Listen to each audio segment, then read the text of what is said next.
Do you ever wonder what this is all about? I mean, really, like, why do you do what you do? Why do you take care of the people that you do that way?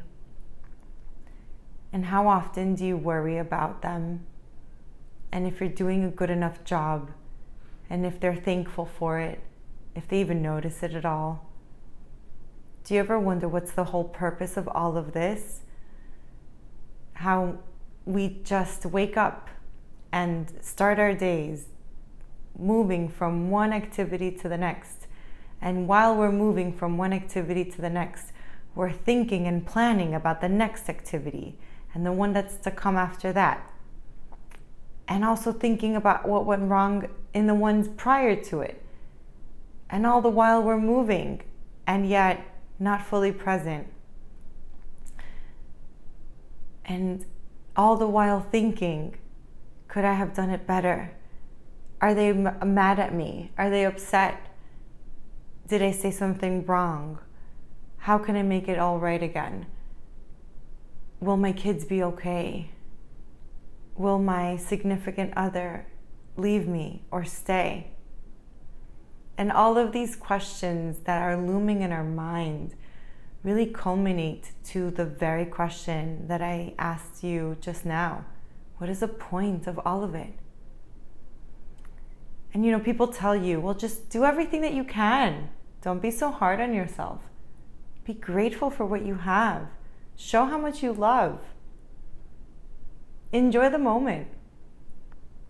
But the truth of the matter is that many times, many of us don't enjoy the moments because they may not be enjoyable. And in the back of our mind, we might be thinking, well, when is it going to be my turn to relax? And when is it going to be my turn to have a good time? And when is it going to be my turn for people to listen to me? And we try in every which way that we know how to do it differently. And the ironic part of all of it is that the more different that we strive, the closer we are to doing it the way it was done to us. That typically doesn't really help us so much. So, what is the purpose of all of it? There's so many ways that we show gratitude and love. And just as hard as we try, how often do we just end up lying flat on our face in front of disaster upon disaster because everyone else that we love so dearly cannot see, cannot really cherish what we're trying to show them. And all the while, we put ourselves last on the list, thinking that tomorrow will be different. But tomorrow is typically the same as today, is typically the same as the past. Because the more we live in tomorrow, the more our past just continues to creep up and continue on alongside us for the rest of our life. My name is Benmeleh, and I'm a clinical psychologist, and I'm a certified heart math facilitator.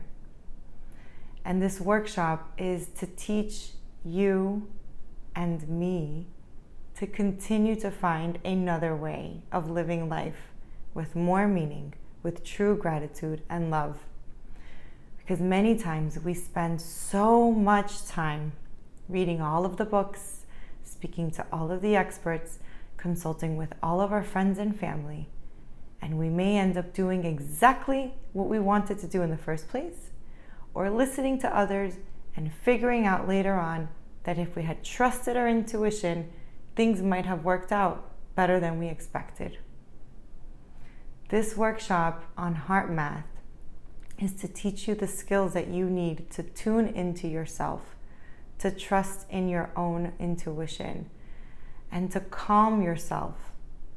Maybe even live more calmly, so that the roller coaster that you are typically used to experiencing and the ups and downs of issues that we can have with loved ones, with societal events, and all of the stuff that can go wrong, don't get us to react in the same way as they've always have.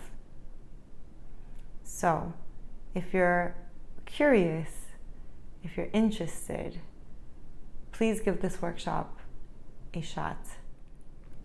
I promise that this might be your way back home to you, to learning to trust in you, to helping you find your purpose, your meaning, your grounding, so that you can truly, really, truly be that person that you want to be.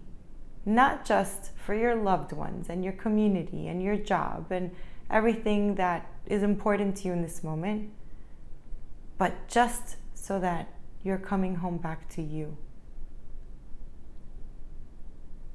Thank you.